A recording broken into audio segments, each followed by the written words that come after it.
Heavy metal rock. Global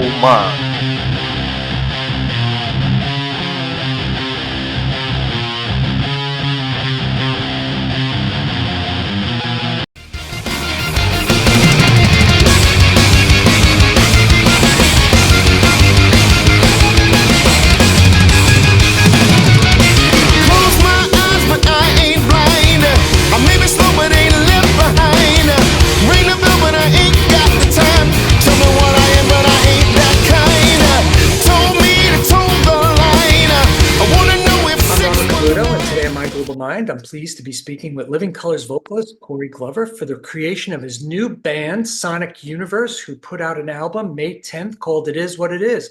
Killer album, and welcome. Thank you for taking the time. Well, thank you for listening. Yeah, what a great album. Glad you like it. I loved it. I love it a lot.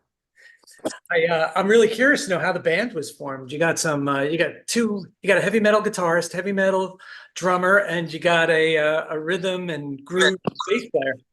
Absolutely. Well, I met Mike Orlando on Shiprock here in like 2018, and was blown away by his playing. Yeah. If you've ever seen Mike Orlando, you need to. And I was very excited to meet him. And my manager introduced me, and we struck up a conversation. We thought we should get together and do some writing. And he has a studio at his home. So I went there and we started writing. And first song we wrote was "I Am," and we were off to the races at that point. Yeah. Now, would you consider this a supergroup? No, not at all. It's a band. It's Mike Orlando is in my estimation the brains of the operation. He produced this record. He mixed and mastered it. He did all the things. Plus writing and playing amazingly. Yeah. So my hat's off to him. He's the GOAT. He's a fantastic player. I've seen him a couple of times when he was an Adrenaline Mob back in the day.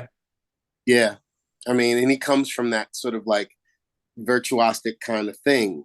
Yeah. With Mike Portnoy and all those folks. I mean, he's amazing to watch. I just have to say that. Oh yeah. No, I agree. I have to wonder, when did you have time to write and record this album? Because you spent a good part of 2023 and 2024 touring with Living Colour and Extreme. Right. Well, this started, as I said, in 2018. So oh wow. It was like, yeah, we got together sometime after Shiprock, and then in 2018, 2019, then the pandemic hit, which slowed things down, right. And we got back in like 2021 and 2022, and that was that, and we were good. That's a long process. I didn't realize it was. I thought maybe it was just an introduction in 2018, but you didn't pull the trigger until recently. No. We've been working at it for a while now. Yeah. And my favorite song is "I Am." That's a killer song. Yeah. It's a great introduction to the band and a great way to lead off the album, I think. I agree. And it's sort of like it was our sort of mission statement. Yeah. We are here. Everyone knows who we are, but they don't. But it's sort of like a second. No one gives us a second thought. It's like, oh yeah, that's great. But don't think, well, it's something that you should be paying attention to. And we wanted to make sure that you paid attention.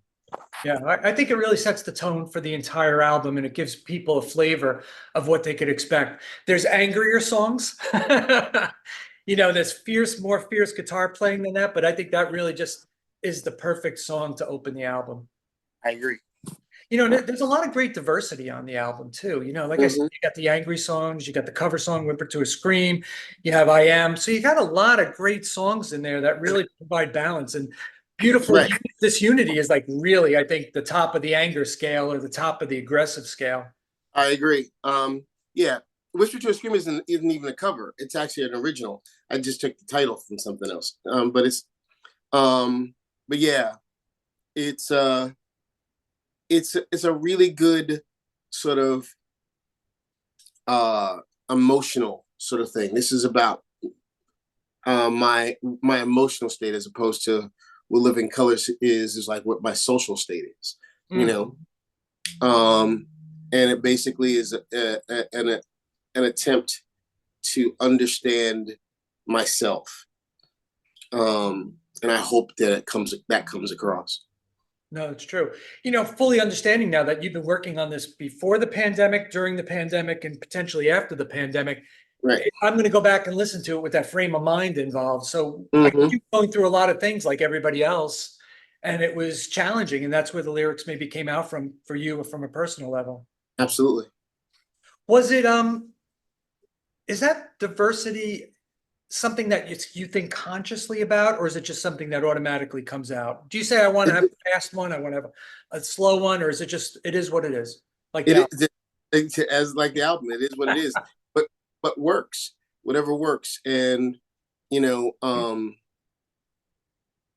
don't think Mike Orlando gets a chance to show off his other chops in any other thing. When you see him in Adrenaline Mob or any of the other projects, it's just like that hammer on, real fast playing and all that sort of stuff.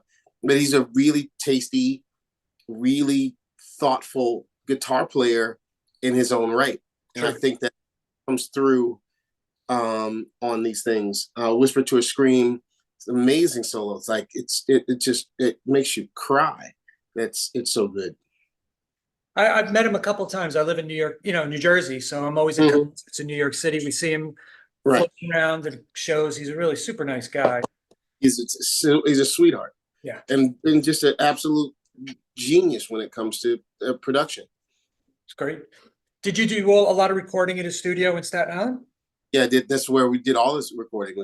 Everything was done in Staten Island. Yeah. So what happens? You guys sit down, he comes up with the riffs, or do you start typically with a lyrical idea? And how does it all come together with you guys? He comes up with riffs and grooves that he's worked on. And I come in and it's like, I got an idea for that. And we go from there. And it was effortless in making it work. Just taking bits and pieces of ideas and building on them. Yeah. How is that process different than working with Living Colour? Living Colour is a collaborative process with three other people, an engineer or a producer and that kind of thing. Although a lot of the songs that we've written are written primarily with either Vernon is written them by himself or Vernon is in collaboration with me or the rest of the band. I think that's where our strength lies. Yeah. With that. Whereas with Mike, it's just, he has an idea, he puts it together, we flesh it out. Your voice is so iconic too. It's like instantly, you could tell who who you are. And Mike's guitar playing is instantly identifiable. How does that all come together from the lyric writing? You think of it really is like the night before I might have had an idea or something came up that sort of triggered an emotional response to me. Something he played triggers an emotional response, and I have to talk about that. Beautiful Disunity is sort of like that. Yeah. Hence the title, Right. And so I am compelled to sort of speak my emotion through this process. That's fair. When did you realize you had a gift for storytelling and lyric writing? I don't think I have it yet. I think I'm good at it. I don't think I always knew I was somewhat of a storyteller. I can spin a good yarn. Getting it out of my head and onto a piece of paper is another thing. Wow. That's a process that takes a minute. Yeah. We were talking about I Am is my favorite. My close second favorite is Life. What can you tell me about the creation of that one? What can I tell you about that? Hold on a second. Let me. It goes round and round. Let me look at the CD and tell you what I do with the CD. Oh, right here. Give me a sec.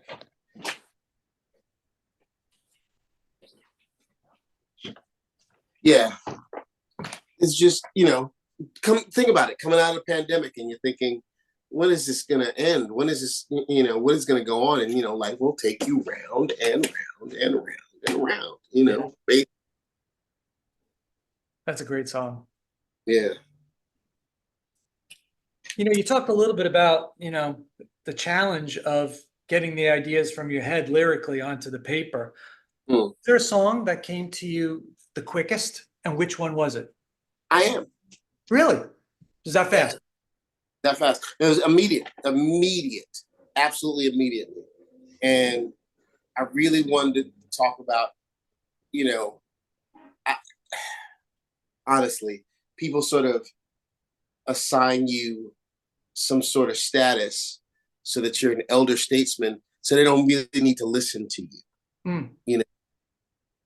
Yeah, you're old, man. You've done what you've done. You've had your time. Let's move on. That's not the case, Oh, it's killer. I was watching the videos on YouTube. You have 3 of them up there, the singles, and I couldn't help notice in the comments, people love it, and people want to see you live. The band live. Is that going to happen? Oh, it definitely. Really? Sometime. Yeah. We're gonna. It's not gonna be for another couple of months. Yeah. Obviously, I'm on the road with Living Color right now. Right. But we basically, I think we finish up most of this stuff in the fall. So in the fall of this year, we'll probably go out on the road. In the meantime, and probably go into the studio with Living Color to finish up an album. So it'll be constantly working. 2024 is the year of constantly working. That's good. That's good. I don't know if I told you, but I saw Living Color 3 times between August of last year and January of this year. I saw you in Reading, Pennsylvania. I saw you in Starland Ballroom, and then I saw you in Englewood, New Jersey in January. You guys were explosive. Really great. Thank you. Really good show. This is the most work we've done, I think, since like the early 90s, really. Wow. We were out for over 3 months, almost 3.5 months, I think. We were out from January of that first show in Englewood was the first show of that tour in January. Correct. And we finished up at the end of March. So yeah, it's like 3 months of this that we've been. You're also going overseas, right? As a headlining tour, right? We did. We went to Europe. We went to England with them in December, and then we're doing like the north, like the north of the country into Canada, in September with them. I wish you were coming back to my area. I'd love to see the bands, both bands. How did you connect with Extreme? I mean, how did it all come about? We had been out for a minute, and I think, I think this was Nuno's idea. I really do think it was Nuno's idea. And it's a really, really, really good fit, Yeah. We think we sort of complement each other. If you want to hear that kind of thing, come to the show. Yeah. Well, also Extreme has that funk in it too, and you guys have the funk. You guys have the hard rock. They have the hard rock. So it's really it works. You don't think so, but it does just work. It just works. Yeah, it definitely works. Yeah. You probably don't remember me, but in Reading, Pennsylvania, last August 9th, I think it was. You sat down next to me at the show, and you sat as you were going around, and you were hanging from the balcony, and right. And you sat next to me, and you did a bunch of lyrics, a verse next to me. It's pretty cool. Yeah, I tend to do that every now and then. Yeah, that was a lot of fun. When you were hanging from the balcony and your legs were dangling, I don't know. Yeah. I was like, what is he doing? This is crazy. It's great. Tell me a little bit more about Living Colors album. Like, how far is it done? How much is done? Where do you got left? Still in the writing stage. I think we're in search of a voice at this point. Mm-hmm. I think it's important that we have something to say that's sort of poignant, particularly in and around this time. Yeah. If we had, if everything was right, we would have done, this record would have come out this year. But I think we scheduling was not in our favor. But I don't think the world is going to change significantly. And if it does, we'll talk about it. But for the most part, we're trying to figure out what our mission statement is for this, and we're writing it in that regard to sort of jumpstart that process. You think then there'll be a full tour of that when that comes out, like a headlining tour? Absolutely. That's pretty great. I'd love to see that too. I'd love to see a full show. Vernon's tremendous. What a monster guitar player he is. Watching him, oh my God. Yeah. Guitar play, and I like guitar players, it seems. Yes. Yeah. You got to be surrounded by, great people, and he's definitely great. Absolutely. Absolutely. Yeah. Well, listen, I want to thank you so much for your time today. I really appreciate it. Thank you. Love the album, and I will be there when you do Living Color headlining, and I'll be here when Sonic Universe. I do photography and reviews, so I will definitely be covering those shows, I'm sure. Great. Thanks a lot, Robert. Thank you so much. Have a great day. I'll talk to you soon. Bye-bye. Heavy metal rock. Global Mind.